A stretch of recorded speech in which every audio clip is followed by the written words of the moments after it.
Halo guys, welcome back to JN Channel. Kembali lagi dengan saya Suryani. Di sini juga ada Jerry Candusley. Say hi JJ. Hai. Oke, dia nggak suka saya pakai kacamata. Nah, setelah sekian lama nih saya tidak membuat video, tidak membuat YouTube, akhirnya saya come back dengan good news untuk saya, yaitu saya hamil anak kedua. Oke, nah tapi hari ini saya tidak membahas itu karena saya hari ini ingin membahas apakah mungkin nih lahiran normal setelah lahiran sesar.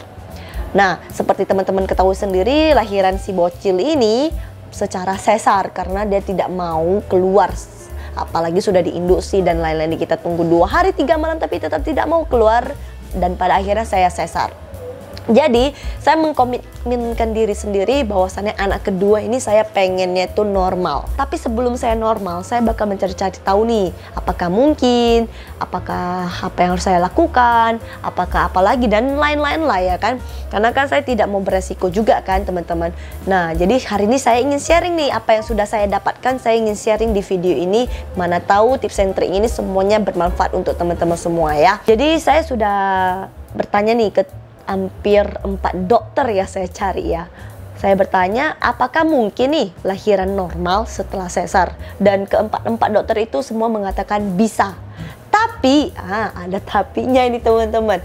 Ada syarat dan ketentuannya. Nah, syarat dan ketentuannya itu apa? Saya bakal sharing hari ini di sini, oke? Nah, oke.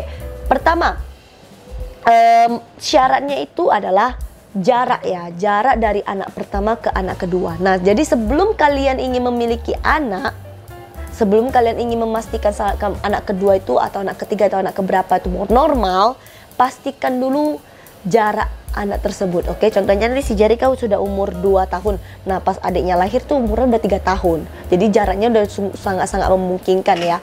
Nah, tapi ada yang nanya nih, minimalnya berapa tuh jaraknya? Pokoknya minimal jaraknya itu 18 bulan, oke? Nah, terus syarat keduanya itu adalah berapa kali kalian sudah sesar. Nah, contohnya saya kan baru 1 kali nih, baru sekali sesar. Nah, itu masih bisa, kemungkinan besar bisa. Tapi ada juga yang tidak bisa, tapi tergantung kitanya itu ya kan. Apakah si babynya mau keluar secara normal? Nah, itu dia kan, kembali lagi kan. Nah, tapi itu dia kalau misalnya kalian sudah sesar 2 kali, ketiga kali atau ya rata-rata 3 kali sih maksimal sesarnya itu ya.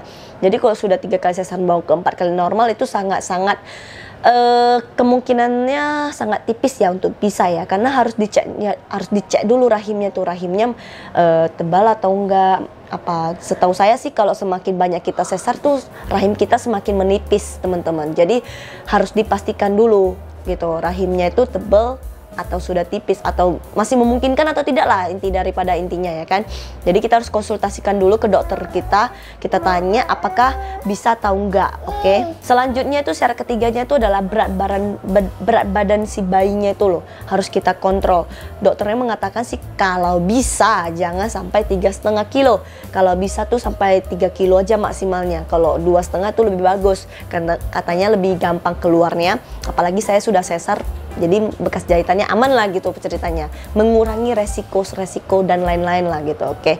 Nah itu sih baru bekas sesarnya nih, bekas sesar kita nih kan ada yang bentuknya vertikal dan horizontal ya, yang lurus kayak gini sama ada yang kayak gini. Kayaknya yang lurus kayak gini tuh udah dikit banget ya menurut saya ya.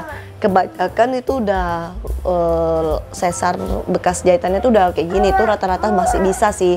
Jadi disarankan tuh lahiran bekas jahitannya tuh harus yang kayak gini, yang vertikal gitu, yang bagusnya yang vertikal gitu. Oke. Nah, disarankan lagi nih akhir trimester ketiga tuh maksudnya yang trimester pas masuk trimester ketiga tuh kita sudah harus cek ketebalan rahim kita. Kita tanya ke dokter nih, rahim kita memungkinkan nggak untuk kita lahir normal gitu loh. Jadi biar kita lebih merasa aman kan gitu. Oke, saya bakal bagikan tipsnya nih. Tips apa nih yang lebih baik biar bisa lahiran normal ya kan setelah sesar. Yang pertama itu mungkin menurut pengalaman saya ya, yang pertama itu harus mencari dokter yang benar-benar dukung akan normal ya teman-teman ya. So dukungannya itu nafas untuk ibu hamil tuh sangat-sangat diperlukan, apalagi terutama dari dokter ya. Dokter kan lebih mengetahui segala hal kan. Kalau kita sedikit-sedikit dibilang, oh nggak bisa lah gini, oh nggak bisa lah kayak gitu. Nanti ini gini loh, resikonya gini.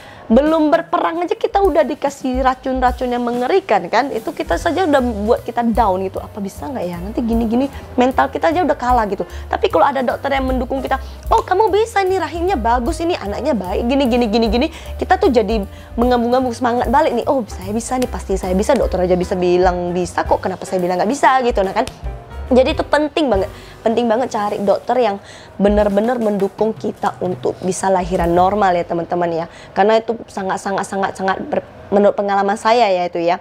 Yang kedua adalah perbanyak olahraga, apalagi sudah menjelang hari HPL kan, udah mendekati HPL itu kalau bisa setiap pagi kita jalan-jalan pagi sama suami, lari jalan-jalan kecil gitu ya kan.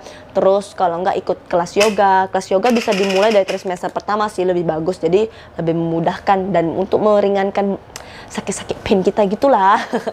Oke, jadi bisa olahraga yang seperti saya bilang, jalan-jalan atau ikut kelas yoga atau jimbol itu kita beli, kita naikin gitu kan. Atau yang terakhir ya paling enaknya ya berhubungan lah dengan suami sesering mungkin katanya. Gak sampai sering juga sih, maksudnya ya kalau bisa lebih sering lah ya kan, seminggu 4 kali lah ya, 3 kali lah ya. Keempat kali capek pula suami ya kan. Oke, jadi berhubungan agar memancing dia untuk kontraksi sih katanya. Nah terus tips and trik lainnya adalah, ini yang paling penting juga, tapi saya lupa malah sebutkan di akhir.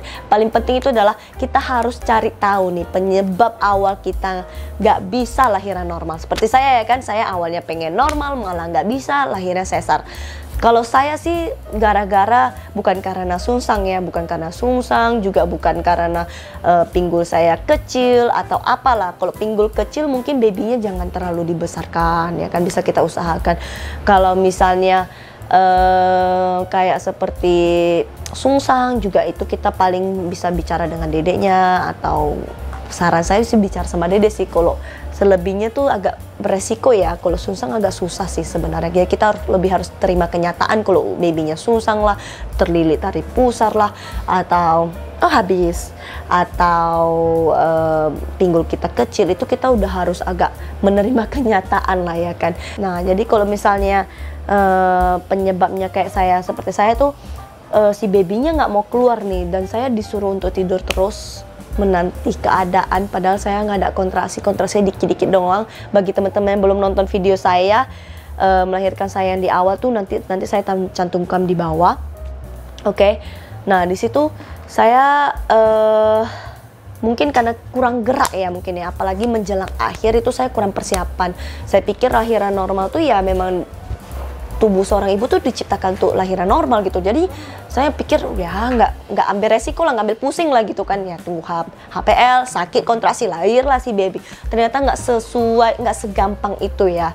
Jadi kita harus banyak berlatih seperti yoga, seperti olahraga, seperti berhubungan dan lain-lain. Banyak sih yang harus kita lakukan sebelum kita mau memutuskan lahiran normal. Jadi seperti mungkin saya bakal lebih banyak jalan-jalan pagi atau jimbol gitu ya kan. Nah itu sih menurut saya. Nah bagi teman-teman yang pengen tahu nih saya berhasil atau enggaknya nanti lahiran normal, teman-teman ikutin terus HPL saya sih katanya tahun depan bulan 4. Doakan saya bisa lahiran normal ya teman-teman ya. Nanti saya bakal banyak share tips and trik lainnya, atau sharing apa lagi ya kan, hamil trimester saya itu bagaimana, atau rasanya nikmatnya kayak mana dan lain-lain. Jadi jangan lupa subscribe, like, comment, dan share. Oke? Bye!